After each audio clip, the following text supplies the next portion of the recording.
ఆచార్య చాణక్యుడు భారతదేశంలోని గొప్ప పండితుల్లో ఒకరు. తన నీతి ద్వారా అతను ఒక సాధారణ యువకుడైన చంద్రగుప్త మౌర్యుడిని విశాలమైన భారతదేశ చక్రవర్తిగా మార్చారు. ఆయన చెప్పిన సత్యాలు నేటికి మనకు చాలా ఉపయోగకరంగా ఉన్నాయి. ఆచార్య చాణక్యుడు తన న్యాయ గ్రంథంలో ఈ 4 ప్రదేశాల్లో నివసించే ప్రజలు ఎప్పుడూ పేదవారిగానే ఉంటారని పేర్కొన్నాడు. ఈ ప్రదేశాల్లో నివసించే ప్రజలు ఒక్క రోజు కూడా ధనవంతులు కాలేరని, ఆ 4 ప్రదేశాలు ఏంటో తెలుసుకుందాం.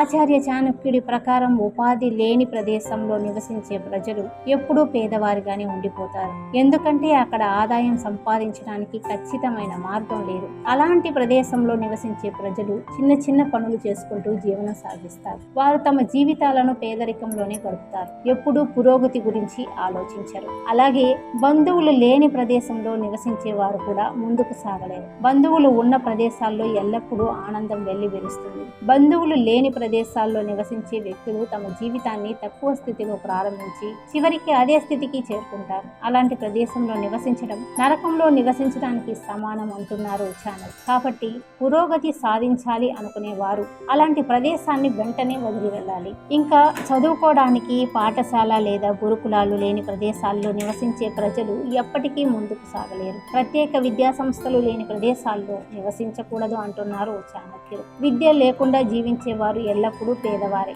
అలాంటి ప్రదేశంలో నివసించడం వల్ల మీ భవిష్యత్తు ప్రమాదంలో పడుతుంది. ఆచార్య చాణక్యుడి ప్రకారం నీరు, చెట్లు, వ్యవసాయ భూమి మొదలైనవి లేని ప్రదేశంలో నివసించే వారు కూడా పేదవారి ఖాతాలోనే అవుతారు. ఈ వ్యక్తుల జీవితంలో ఎప్పటికీ ధనవంతులు కాలేరు. పురోగతి సాధించాలి అనుకునే వారు అలాంటి ప్రదేశాన్ని వెంటనే వదిలి వెళ్ళాలి. లేకపోతే వాళ్ళ జీవితాలు అక్కడితో ముగిస్తాయి.